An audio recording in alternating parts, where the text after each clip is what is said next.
ఓం నమో రామలింగాయ.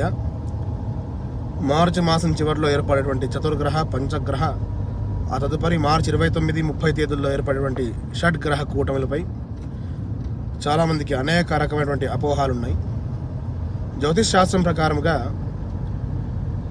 యోగా చతుర్గ్రహానాం సామంత భయం నిరంతరం భవతి అన్నారు.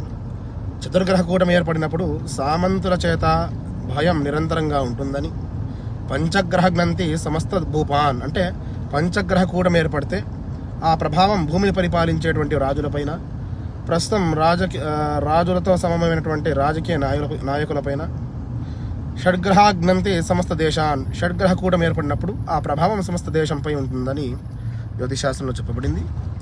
దీని ఫలితంగా రాజుల మధ్య పరస్పర విభేదాలకి, దేశంలో రాజకీయపరమైనటువంటి ఒక రకమైనటువంటి చిచ్చు ఏర్పడేటువంటి అవకాశం గోచరిస్తుంది. ఈ ప్రభావం సంపూర్ణంగా దేశం మీద ప్రభావం చూపిస్తుంది తప్ప వ్యక్తిగత జాతకాలపై ప్రభావం చాలా సూక్ష్మంగా ఉంటుందని తెలుసుకోవాలి. అంతే తప్ప ప్రస్తుతం అనేక మాధ్యమాల్లో వస్తున్నటువంటి అనేక అపోహాలని పూర్తి స్థాయిలో విశ్వసించకుండా జ్యోతిష్ శాస్త్రం ప్రామాణికంగా చెప్పినటువంటి విషయాన్ని మాత్రమే పరిగణలోకి తీసుకోవాలని చెప్పి సూచన. శుభం. సర్వే జనా సుఖినో భవంతు.